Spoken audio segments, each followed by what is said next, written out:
हजुर, काम भयो त तपाईँ गएको? आफू पो कमलो मनको परेछ त, कसैको दुःख देख्न सक्दिनँ। आफूलाई पर्दा कोही काम लागेन। हो नि, म त भन्थेँ नि हजुरलाई, यसरी दानवीर नहुनु, साँचो सुचो गर्नु, हजुरको कानमा बतास लागेन। छोडा, तिमी बितेका कुरा नगर।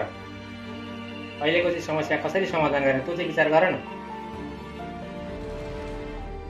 आफू चाहिँ यहाँ भौतारिएर लखतरान परेर आएको छु, तिमी चाहिँ अनेक कुरा गर्छौ। अब एकचोटि दाजुलाई भेटेर आउँछु, कतै काम भइहाल्छ कि। ठ्याप्पै हातैमा राखिदिन्छन् तपाईँका दाजु भाउजूले। तपाईँका दाजु भाउजू कस्ता छन् भनेर चिन्नु भएकै छैन तपाईँले। तपाईँका दाजु भाउजू भनेको त सहर पर्दाका मात्रै हुन्। नमागी कसरी थाहा पाउनु हो, दिनु छ कि दिनुहुन्न। पहिला मैले सक्ने सहयोग त उहाँलाई गरेको थिएँ। तपाईँ कति सिधा हुनुहुन्छ है।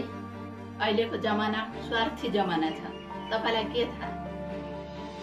आफ्नो स्वार्थ पुरा भएपछि नि कसैले कसैको मतलब राख्दैन, बुझ्नुभयो। त्यसकारण बेलैमा सजग हुने, फजुल खर्च नगर्ने, अरूको देखासेखी नगर्ने। अरू हात्ती चढे भनेर नि आफू कहिले धुरी चढ्नु हुँदैन।